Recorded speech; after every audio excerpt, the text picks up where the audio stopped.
Pues, hola, gracias por venir al seminario de álgebra. Es la primera vez que es presencial en un rato. Esta ocasión nos acompaña el Mauricio Medina Bárcenas, que viene de la Facultad de Ciencias de la UNAM, y nos va a presentar algo sobre retículas de Ricard y de Pear. Gracias. Pues muchas gracias a todos por venir y gracias a los organizadores por invitarme. Pues es seminario de álgebra, entonces espero que tengan a lo mejor pues una poquito de noción de lo que es un anillo al menos. Y a partir de ahí podemos ir sacando más cosas. Entonces, como decía el abstract, mi idea es poder pasar un concepto algebraico al concepto de retículas, donde retículas me refiero a estructuras ordenadas, conjuntos donde hay un orden parcial, podemos decir quién es mayor que otro. Entonces, pues voy a empezar con lo básico para poder definir lo que se refiere a ser de Ricard o ser de Bae. Digo, al final las nociones son muy parecidas, entonces vamos a ir haciendo las dos al mismo tiempo. Y bueno, vamos a empezar con unos elementos.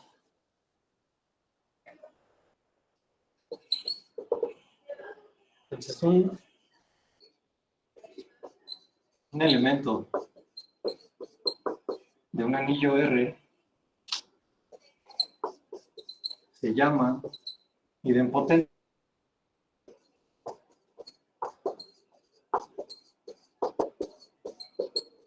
Si es igual a su cuadrado. Pues hay ejemplos muy sencillos de idempotentes. El 1 y el 0 siempre son idempotentes. En el anillo de matrices,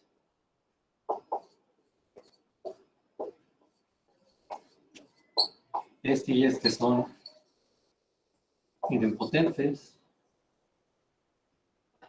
Si tú empiezas con un idempotente,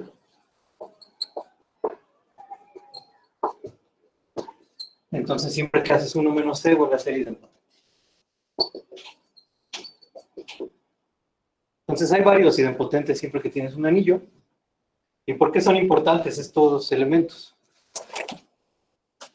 Entonces lo importante de estos elementos es que los idempotentes me determinan totalmente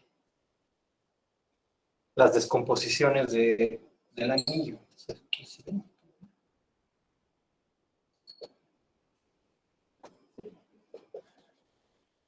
Es decir,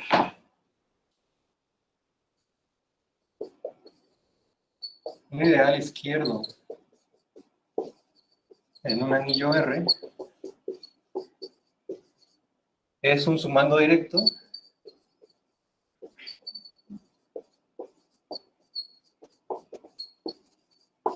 de R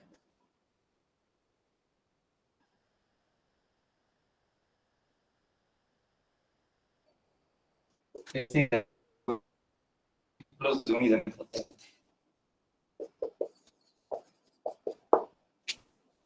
Entonces, ¿hasta aquí todo bien? Todo lo que he dicho, todas las palabras las conocen.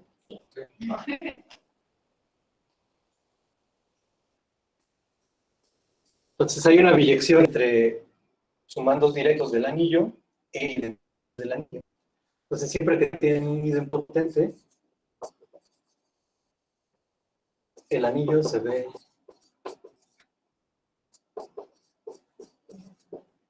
aquí de lado. Así.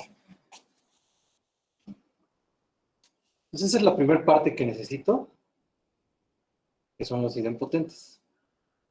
Ahora, ya que tengo idempotentes, ahora voy a hablar de anuladores.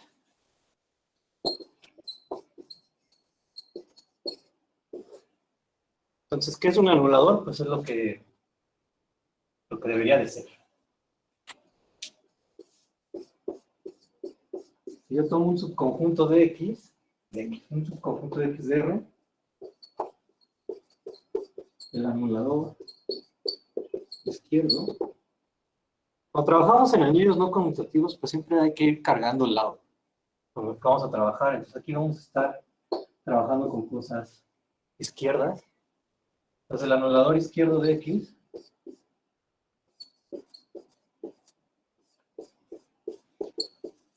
pues se escribe como todos los elementos de R.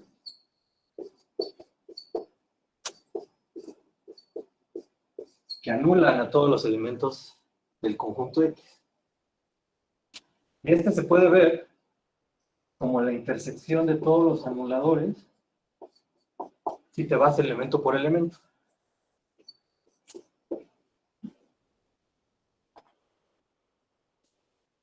Pues eso es un anulador.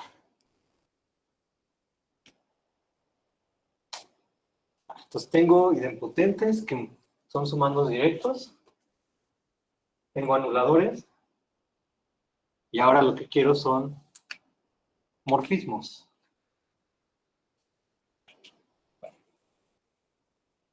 Por ejemplo, si nosotros tomamos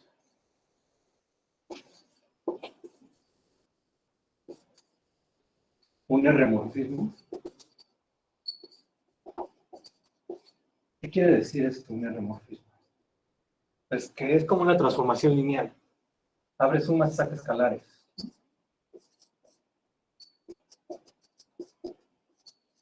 Saca elementos de R por la izquierda y abre sumas. En este caso todo vive en R.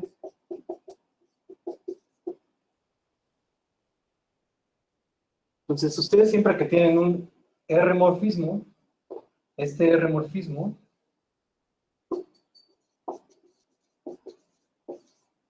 queda totalmente determinado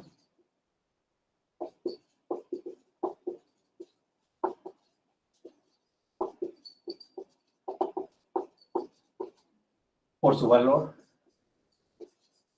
que le voy a llamar X, por su valor en el 1. Entonces no necesitas saber más de cómo es la función, solo necesitas saber cuánto vale en el 1. Y entonces esto se traduce a que phi no es otra cosa más que, como sacas los escalares por el lado izquierdo, es multiplicar por X. Entonces la función lo único que hace es multiplicar por X cada valor de R. Entonces todos los R-morfismos de R en R son multiplicar por un elemento de R.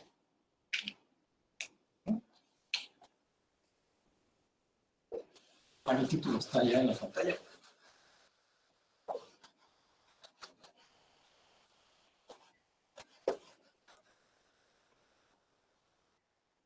Entonces tengo una asignación biyectiva que de hecho es un isomorfismo de anillos entre todos los R-morfismos de R en R y los elementos de R, que lo que hace es tomar el morfismo, multiplicar por X, y si ustedes tienen un morfismo, toman el 1. Pues aquí hay uno. Hay una identificación que usualmente cuando uno trabaja con puros anillos, hay veces en las que no distingue morfismos de elementos. A veces trata a los elementos como morfismos, a veces a los morfismos como elementos. ¿Y por qué necesito esta identificación? Para poder unir los anuladores con los morfismos. Entonces, si yo tengo el núcleo de uno de estos, este quedamos que era multiplicar por un X, entonces este se define como todos los elementos de R, tal que cuando yo le aplico la función, me lo manda al 0, pero la función no es otra cosa que multiplicar por X, y este tiene nombre allá, se llama anulador del elemento X. Entonces ya tengo todo lo que necesito, ¿creo? Y bueno, también puedo usar estos, ¿no? Si ya vi que cada uno de estos con X chiquita es un núcleo, Si yo tomo una familia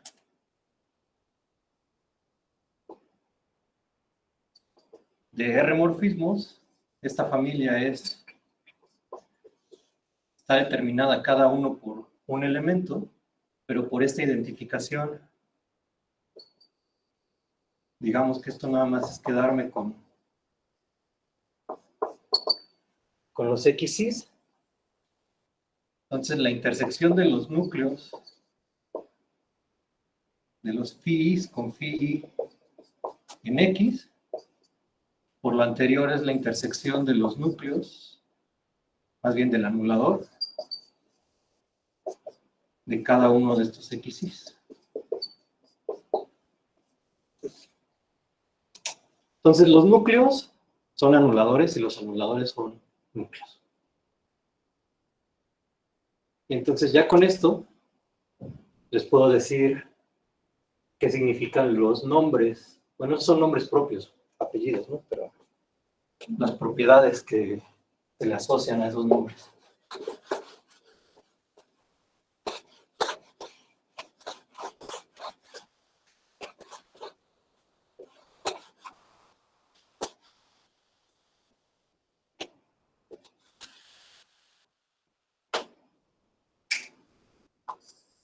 Entonces, ¿qué es un anillo? Un anillo de Baer o un anillo de Ricard.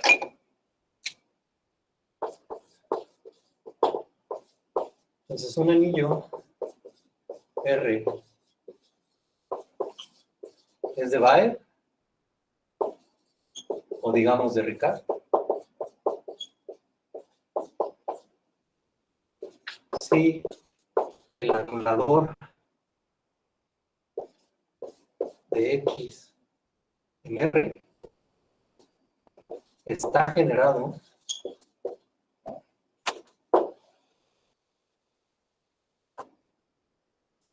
a ver, lo voy a escribir ahorita.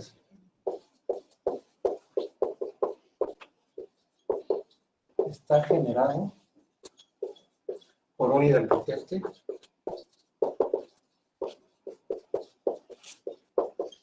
para todo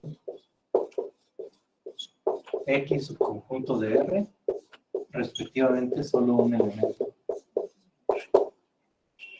Entonces la propiedad de ser de Baer es que el anulador de todo subconjunto está generado por un idempotente.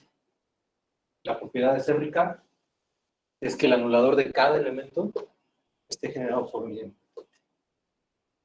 Es decir, que los anuladores se ven.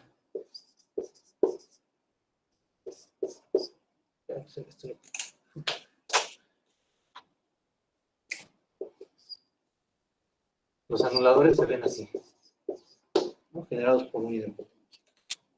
Pero quedamos que si estaba generado por un idempotente, eran sumandos directos. Y además los anuladores son núcleos.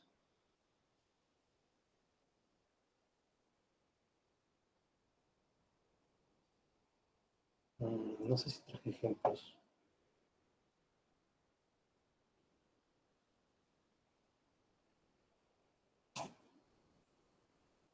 Pues lo que podemos hacer es caracterizarlos de la siguiente manera. Son equivalentes para un anillo.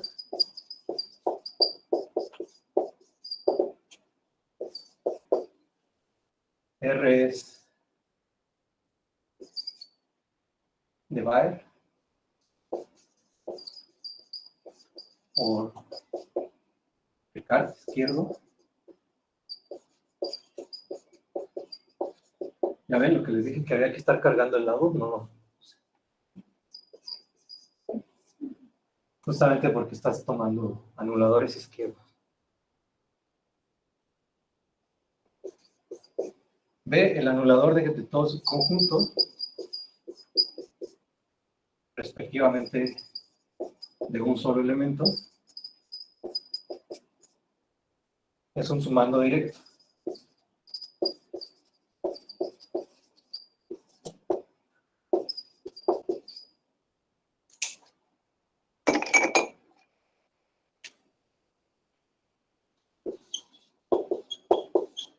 de S. Y C es que la intersección de los núcleos, bueno, aquí me faltó, que esto es para todo subconjunto de R, respectivamente para todo elemento en R. Y el C es que la intersección de los núcleos con F en un subconjunto es sumando directo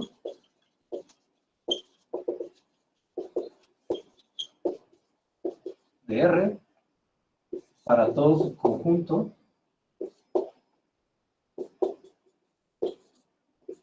de los endomorfismos de R. Y bueno, la parte de Ricard es el kernel de un solo elemento.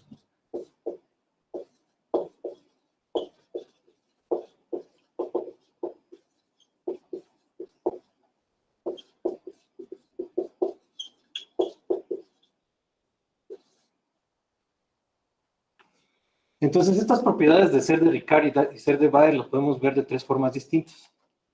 Lo podemos ver como que un anulador está generado por un idempotente. Lo podemos ver como que los anuladores son sumandos directos, como módulo.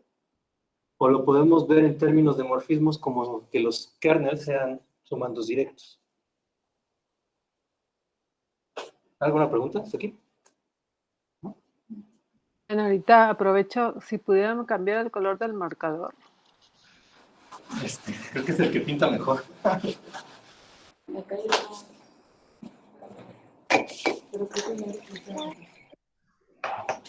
A ver si está más fuerte. O de plano es por ser azul. A ver, vamos a ver. Entonces, ahora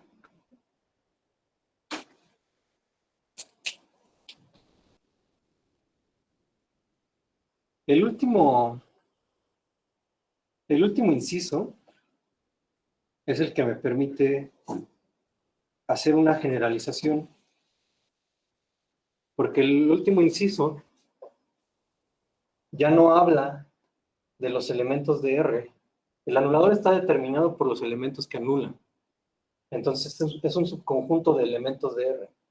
Pero el inciso C ya no habla de elementos. Solo me dice núcleos de morfismos. Entonces este inciso C es el que me permite hacer una generalización, hacer un siguiente paso para módulos. Es un módulo, en este caso un R módulo, es de Baer, respectivamente de Ricard.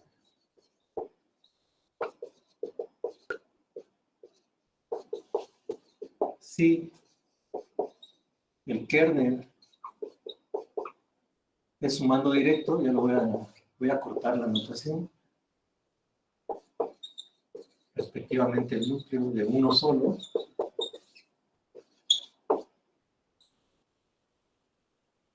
para todo subconjunto de los endomorfismos del módulo. Entonces, lo único que hice fue que en el inciso C estoy cambiando la R por un módulo.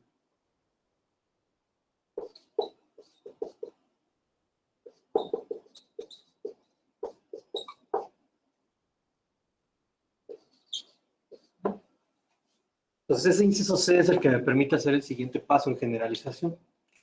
Porque aquí en los módulos, como yo no tengo una multiplicación, no puedo hablar de anuladores. Pero sí tengo morfismos, entonces sí puedo hablar de núcleos. Entonces el inciso C es el que me permite hacer el siguiente paso de generalidad. Y bueno, todo esto de los anillos de Baer tiene que ver con el análisis funcional. Es algo que yo no sé. Pero pues, los principales ejemplos de estos anillos son las álgebras de von Neumann, álgebras estrella ¿cuáles eran las otras? Álgebras estrellas, álgebras de von Neumann. Y en general álgebras de operadores.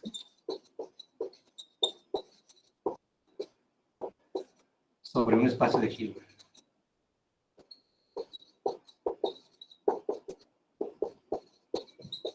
La verdad es que no estoy seguro si todas salen de Baer o todas salen de Ricard, pero los inicios del estudio de estos anillos fue, por ejemplos de estas álgebras de operadores sobre espacios de Hilbert. Pero bueno, tenemos ejemplos más sencillos. Pues de entrada,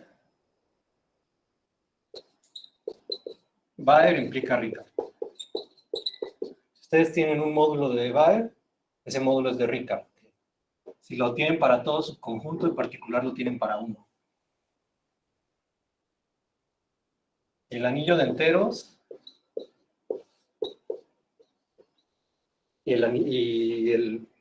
los racionales como grupo abeliano son de Baer. También hay otro anillo, lo pongo acá.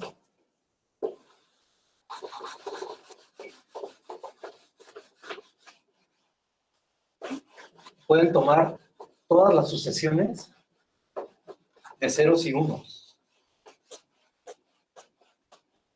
Entonces, las sucesiones de ceros y unos no son otra cosa que el producto infinito en el anillo de dos elementos, 0 y 1. Entonces, este es Baer. Ahora, si ustedes agarran R como todas las sucesiones, tal que esta sucesión es eventualmente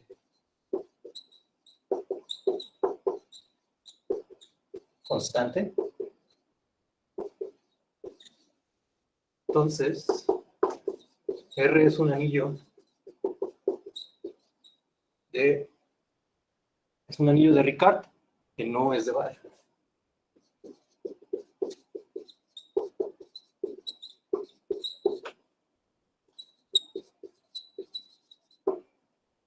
Entonces ahí hay algunos ejemplitos.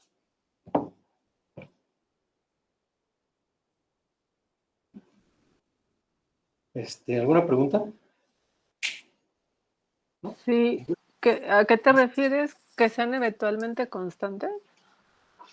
Que solo haya, que a partir de un número finito, ya es un solo elemento. Ya son. Gracias. Que en algún punto ya son puros ceros, en algún punto ya son puros unos. Y otra vez nos puedes recordar que era de Ricard, porque a mí se me fue el sonido. Aquí está la definición de módulo. Sí. Entonces, para anillos es exactamente lo mismo. Tú tienes que un anillo es de Baer, esto lo cambiamos por anulador, entonces quiere decir que el anulador de cualquier subconjunto es un submódulo, es un sumando directo del anillo, eso es ser de Baer, para todo subconjunto. Y ser de Ricard es que el anulador de un elemento es un sumando directo del anillo para todo elemento del anillo. Gracias. Bueno, pero aquí me falta la otra parte del título, que son las retículas. Entonces, la idea de la plática no era venir a hablar de las propiedades de Ricard y de Baer. La idea era venir a hablar de cómo se van haciendo las generalizaciones. Cómo es posible que a partir de un concepto tú lo puedas pasar a otro contexto o lo puedas pasar a un contexto más general. En este caso, pues obviamente la gente que trabajaba en anillos de Baer, pues no le importaban los módulos. Hasta que alguien dice, bueno, pues yo veo que esto puede hacerse de manera más general en módulo. Entonces, bueno, ahora el siguiente paso es, yo lo que quiero hacer es que no solo se puede ver desde un punto de vista algebraico, sino desde un punto de vista ordenado. Entonces necesitamos retículas. Entonces no sé si están familiarizados con el concepto de retícula, ¿no? Entonces esto ya es nuevo. Bueno, pues saben que es un copo, un conjunto parcialmente ordenado.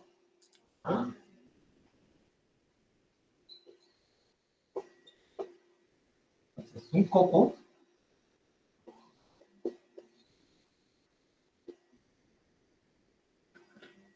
es una retícula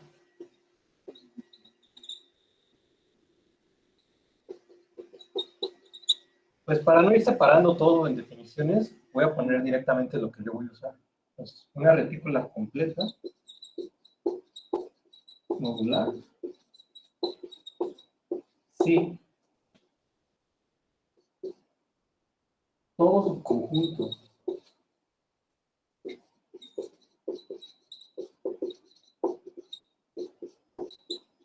de L tiene supremo e ínfimo y además cumple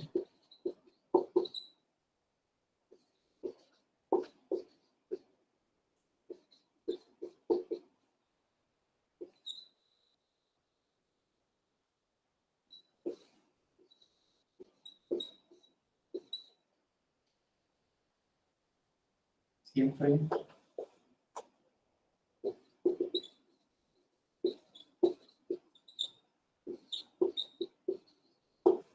o sea, se vale distribuir siempre que uno se mete en el otro. En este caso, A ínfimo B, pues me queda el más chiquito, que sería A, supremo A ínfimo C. Entonces puedo distribuir siempre y cuando este se pueda meter en este. Pero como estoy en un copo, supremo C ínfimo, el menor está por arriba de X. El ínfimo es el mayor que está por abajo de todos los elementos de X. Como tengo orden, puedo hablar de esto. Entonces, yo lo único que pido para que sea retícula es que siempre exista. Para cualquier subconjunto, siempre puedo tomar un supremo y siempre puedo tomar un ínfimo. En particular, una retícula completa siempre consta de un elemento mayor y de un elemento menor.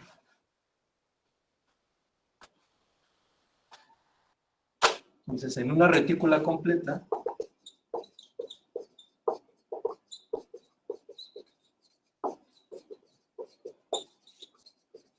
siempre existe un elemento mayor y un elemento menor. Entonces, todo está ordenado de abajo hacia arriba, si quieren, y quién sabe cómo sea, pero yo sé que hay uno que está por arriba de todos y hay uno que está por abajo de todos. Entonces, por aquí puede haber cositas, ¿sí? Pero el chiste es que existan estos.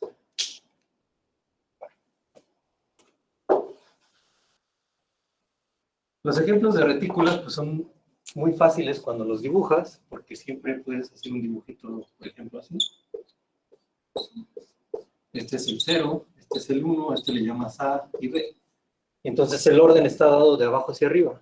Este es más chico que A y más chico que B. A es más chico que 1, B es más chico que 1. A y B no son comparables. Entonces así puedes hacer dibujitos de retículas. Se les llama diagramas de Hasse. Unas muy simples, que solo tenga dos elementos. La primera conexión que hay entre retículas y álgebras, en nuestro caso, es que dado un R módulo, M, si yo considero todos los submódulos,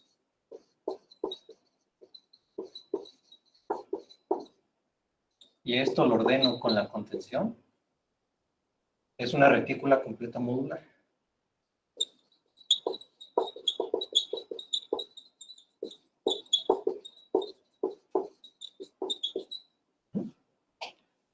Entonces aquí puedo ligar la parte ordenada con la parte algebraica.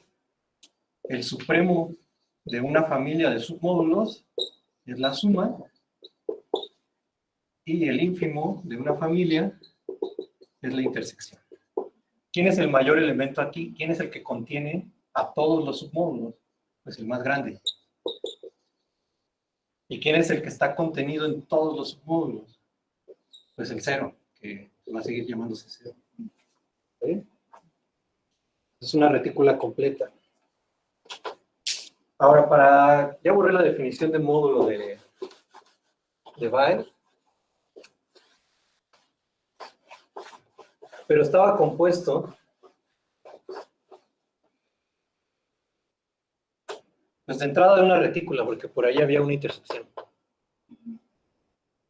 Estaba compuesto de núcleos, que eran las cosas que estabas intersectando. Y para poder hablar de núcleos, necesitas morfismos. Y además pedías que esos morfismos que esa intersección fuera un sumando directo.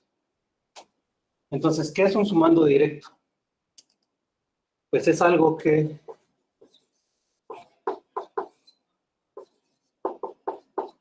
solo si existe alguien más, tal que n intersección L es 0 y n más L es m, ¿no?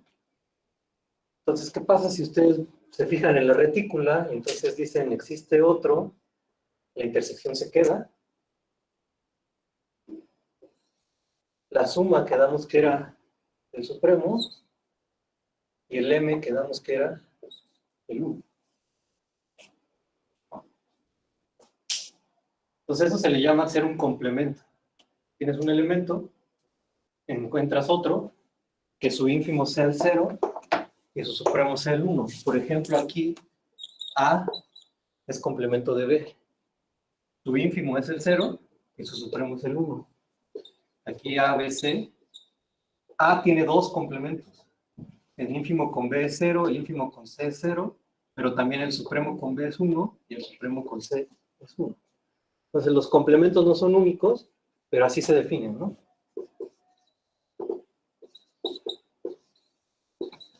Es un complemento si existe alguien más, o sea, que su supremo sea el total y su ínfimo el más chico.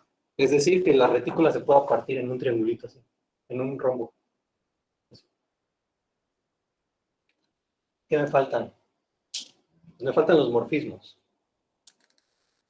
Entonces, ¿cómo voy a definir los morfismos? ¿Cuáles van a ser los morfismos en retículas que me van a servir para poder emular la definición de Ricard y de Baer? Entonces, volvemos a módulos, como lo hicimos aquí. Primero vemos qué pasa en módulos y luego lo copiamos para una retícula. Entonces, en módulos, si yo tengo un morfismo, y le llamo R-morfismo, se puede inducir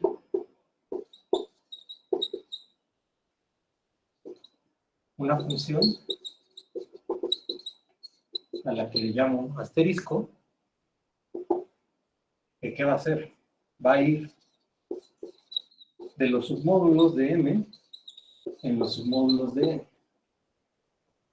Entonces, si yo tengo un submódulo de M, lo único que hago es fijarme en su imagen, como su imagen conjuntista.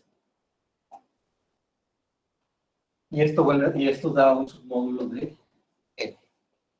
Entonces, en vez de estar aplicando mi función en elementos, los empiezo a aplicar en subconjuntos que sean submódulos. Y esto me da, ¿para quién va a dar a 0? Entonces existe aquí, da una función, induce una función así, tal que, si yo tomo el núcleo de esta función y le sumo un submódulo, como este abre sumas, pues al núcleo no le va a hacer nada.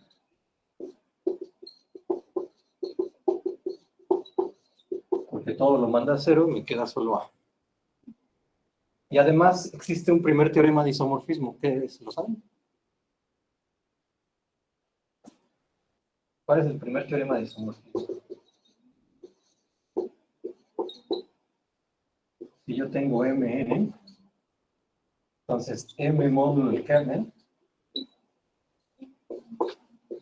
se mete en M, ¿no?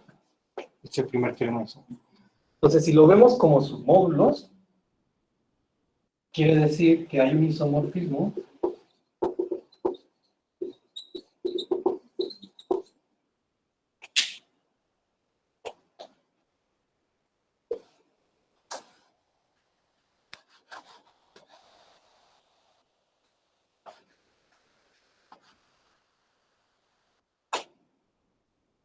como esta es inyectiva,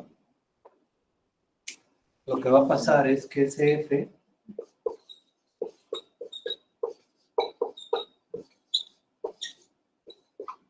cualquier cosa que esté entre M y el núcleo, me lo va a mandar biyectivamente entre cualquier cosa que esté en el cero, entre el cero y quién.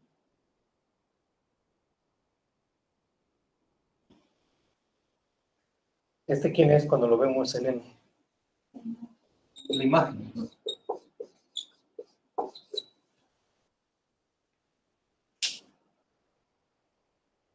Entonces, cualquier submódulo que se queda entre el núcleo y M, por el primer teorema de isomorfismo le corresponde un único submódulo que se queda entre el cero y la imagen. ¿Vale? Pues ya más o menos empezamos a mezclar aquí las cosas ordenadas con las de álgebra. Y pues definimos una función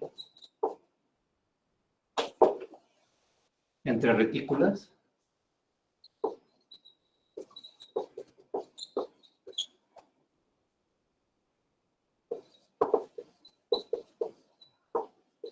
es un morfismo lineal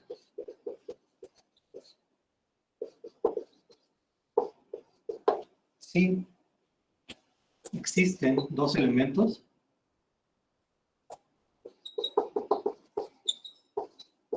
uno se llama K, que le voy a llamar kernel de phi en L, y va a existir otro elemento en L', que va a ser la imagen, tal que va a cumplir esto y esto. Tal que phi de K supremo cualquier otra cosa es esa cosa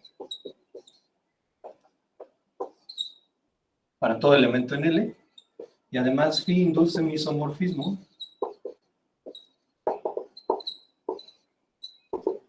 entre todas las cosas que se quedan entre K y el mayor elemento, y entre todas las cosas que inician en el cero y están por abajo de la imagen.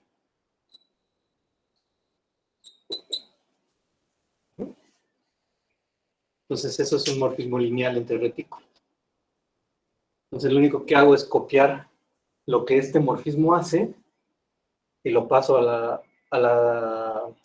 lo ordenado. Un morfismo lineal es algo donde yo puedo definir un núcleo que se comporta como núcleo, que va a dar al cero, y que además puedo tener un primer teorema de isomorfismo, por así decirlo. Pues ya tenemos todo, casi todo para poder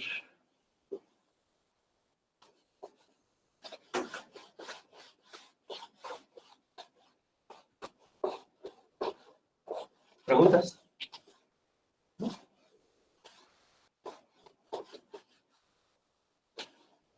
Aquí ya viene la definición bastante...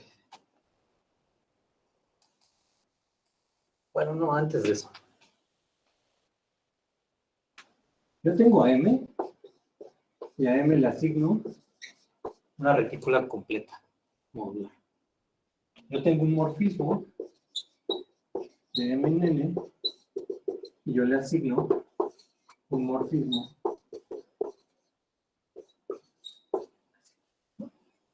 Entonces, si al conjunto,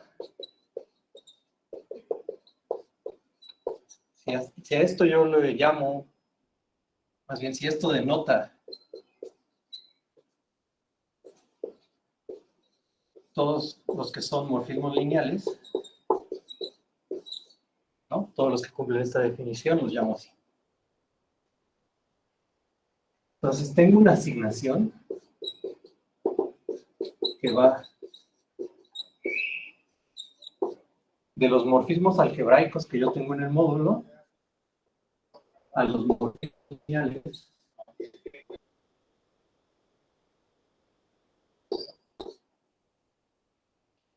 Este conjunto tiene muchos problemas, tanto que es un anillo. Entonces tiene una suma que se comporta bien, un grupo abeliano, tiene un producto que es la composición de funciones y que se distribuye sobre la suma. Este ya no, este ya nada más tiene composición de funciones. Entonces solo tiene una operación y tiene un neutro. A eso se le llama un monoide.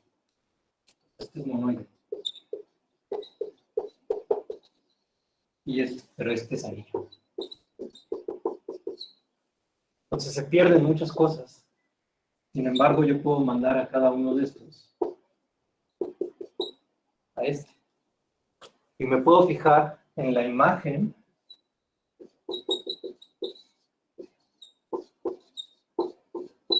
de todos. Me fijo en la imagen de todos metido aquí. Entonces este es un submonoide. Y bueno, lo llamo como una E. E sub M, como una E gótica. ¿Sí? Entonces como que empujo todo a la parte ordenada. Cuando lo empuja pierde la suma prácticamente. Sí, porque aquí no hay. Entonces ya no hay sumas. Ya no puedo sumar morfismos, no puedo restarlos, lo único que tengo es la composición. Y ahí es lo interesante de cuando se hacen pruebas en este contexto, porque ya no puedes hablar de sumas de morfismos o restas o así, y pues ya se pierden muchas cosas. Entonces ya para terminar, pues les voy a dar la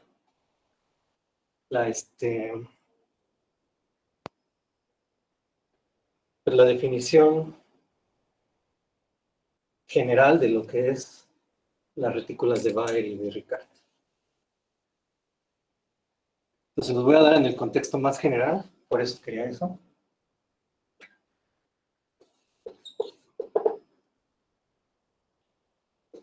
Entonces sea L una retícula completa modular.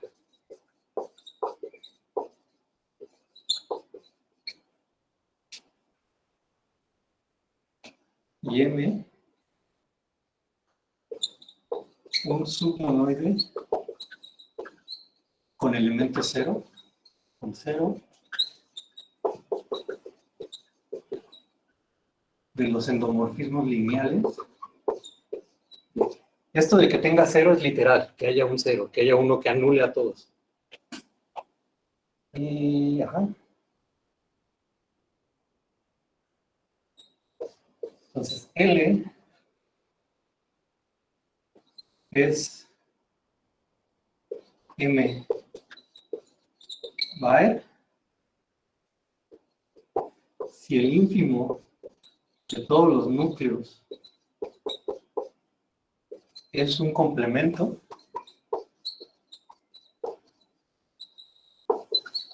en L, obviamente, para todo subconjunto de este monoide que estoy fijando.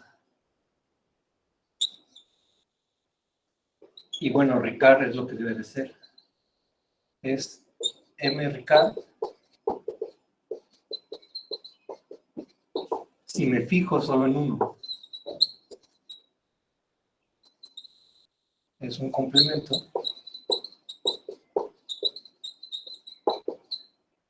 en L para todo elemento en este monoide que estoy. Entonces, pues más o menos esta idea de cómo llegar pues, desde una definición algebraica hasta ordenada. Y lo bonito es que pues mucha de la teoría que se hace en los módulos de Ricard y en los anillos de Ricard se puede hacer en este contexto de manera más general, porque aquí ya tengo el monoide que sirve para aplicar mis resultados a módulos. Entonces, cuando yo pongo este monoide aquí, recupero todos los resultados de módulos y de anillos. Entonces, pues sí traía como algo más pues de resultados que se pueden hacer, pero no sé si los que están en videoconferencia puedan ver la presentación.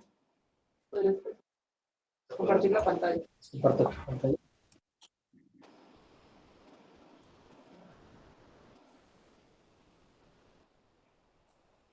Tenemos para terminar.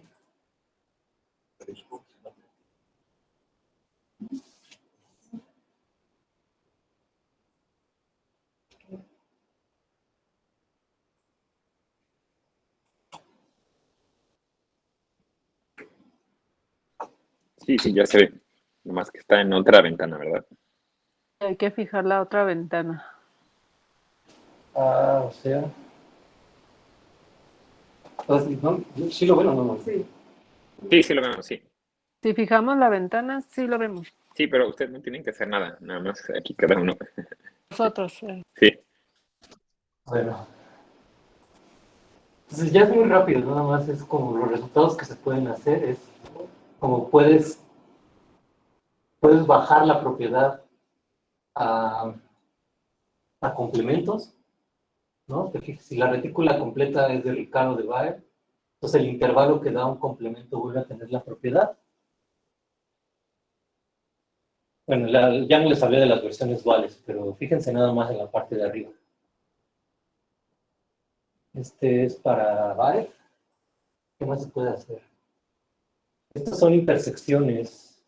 O sea, en general las intersecciones de complementos no tienen por qué ser complementos, pero si yo tengo una retícula que es de Ricard, entonces la intersección de complementos va a ser complementos. Pues no sé, ¿qué otra cosita? Ah, pues así como se define un anillo de Ricard, pueden definir un monoide de Ricard, y entonces resulta que las retículas de Ricard van a tener monoide de Ricard. O sea, todos los morfismos que yo me estoy tomando aquí, este monoide va a cumplir la propiedad de ser de Ricard, en este sentido, con los anuladores, y se tiene lo mismo para Baer. Y bueno, creo que ya mejor lo dejo aquí. Se tiene la misma propiedad para Baer. Si ustedes tienen una retícula de Baer, el monoide de los endomorfismos lineales va a ser un monoide de Baer. Y bueno, el chiste de estos resultados es que todo eso ya está conocido para módulos, pero ahora lo haces para retículas, y cuando pones este monoide de E sub m, lo pones en vez de la m gótica que está en la definición, recuperas todo lo anterior. Sería todo.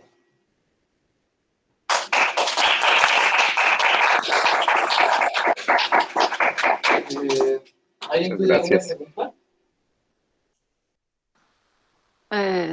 Entonces, los comparables, los que no son comparables siempre son el complemento. Sí. ¿Verdad? Sí, ¿verdad? No, porque puede haber cositas. No sé si están viendo el pizarrón. Puede haber cosas así. Aquí tienes el 1, aquí tienes el 0. A, B y C. Entonces, ninguno es complemento de nadie. Ujú. Estos no son separables, pero ninguno es complemento de nadie, Ah, porque ok. no hay uno que conecte. El supremo me dé todo. Claro. Sí, no, entonces no. Pues aquí no hay Ujú. complemento. Gracias. ¿Alguna otra pregunta? Oye, y ves que cuando tienes anillos de Baer, de Ricard, pues tienes teoría de tipos, ¿no? Teoría de descomposición. Ajá. C1, C2, C3. ¿Y aquí cómo lo haces en retículas eso? O sea, puedes descomponer la retícula, los Pues, tipos de Kaplan y toda esa onda. Supongo que sí, porque al final esos tipos dependen de ciertos idempotentes. Ajá, sí, que si el potente es. Entonces yo creo que en las retículas los idempotentes corresponden a sumandos directos. Los sumandos directos son complementos. Entonces yo creo que lo que debes de hacer pues, es clasificar los complementos que tienes en tu retícula. Entonces, defines los complementos de tipo 1, los complementos de tipo 2, y a lo mejor ahí puedes sacar ya familias independientes, ¿no? Para que te dé toda la retícula. Una descomposición de eso. Sería interesante verlo. Sí, no. Esto apenas es como el principio. Oye, ¿y algún ejemplo de cuando esos dos monoides sean isomorfos? ¿Cómo monoides? Yo creo que no. Yo creo que está. O sea, ese es muy grande. El de los lineales es grandísimo. Sí, sí, sí. Pero alguna condición en el módulo que force Pues yo creo que eso. O algún anillo lindo por ahí. el de los simples, seguramente, ¿no? Los simples es el problema cuando pasas también a la parte ordenada. Porque, por ejemplo, Z2 y Z3 pues no son isomorfos, ¿no? Pero son simples. Entonces su retícula es exactamente la misma. Solo consta del 0 y el total. El 0 y el total. Pues como retícula, estos sí son isomorfos. Pues yo creo que en ese caso chiquito, pues sí deben de coincidir los monoides. Pero cuando tienes todos los morfismos de un simple en sí mismo, yo creo que esos son todos los morfismos lineales también. Como que no se me ocurre qué otro puedas dar aquí, que además tiene que fijar al 0. Pues no tienes muchas opciones, ¿no? Tienes como la identidad. Este siempre debe ir fijo y mandar todo al 0, ¿no?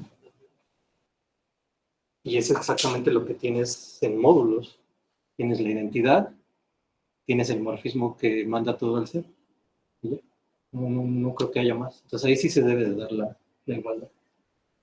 Puede ser que en cualquier orden totalmente ordenada. Una cadena. Tal Puede vez. ser. Tal vez. No sé. Sí, si está totalmente ordenada, puede ser que todos los morfismos algebraicos sean todos los morfismos lineales. ¿Alguna otra pregunta? ¿Tienes una explicación en el caso de anillos de que si era de Baer era de Ricard? Si Baer implica Ricard. Ajá. Entonces, en el caso de retículas hay algo Exactamente lo mismo. Ajá. igual. Sí. Ricard. Ajá. Esta siempre se tiene. Y hay algunas condiciones para tener el revés. Por ejemplo, artinianidad o neterianidad. Es intersección, es artinianidad. Entonces, ¿qué es artinianidad? Artinianidad es una retícula que siempre, digamos, que hacia abajo siempre acabas, ¿no? Que no tienes cadenas infinitas hacia abajo. Entonces, en el caso que la retícula sea artiniana, tienes el revés. Ahí. También en el caso de anillos. También en el caso. Sí, ese es el chiste, ¿no? Que muchas veces la gente quería estudiar anillos, pero no se daba cuenta que lo que estaba usando eran propiedades reticulares y no propiedades algebraicas de los elementos. Porque ser artiniano es una condición de cadena, es una condición en la retícula, no en los elementos del anillo, ni en los elementos del módulo. Es una condición en la retícula. Son cadenas. ¿Alguna otra pregunta? Oye, seguro también puedes hablar de suplementos, ¿no? O sea, Ajá, en vez de Sí. hablar de complementos, pues hablar de Sí. suplementos. D1, D2, D3, ¿no? Sí, todo eso se puede hacer también. Sí, un suplemento. Es lo dual, ¿no? O sea, No, es que aquí coincidiría, ¿no? Complementos, suplemento también. Más bien serían pseudo complementos Pseudo. y suplementos. El menor que te mandan uno, ¿no? ajá, El menor que te suma uno. D1, D2, sí se llaman así, ¿no? Sí, las condiciones discretas. ¿Alguna otra pregunta? ¿Comentario? Muchas gracias, Juan. No, gracias. Muchas gracias.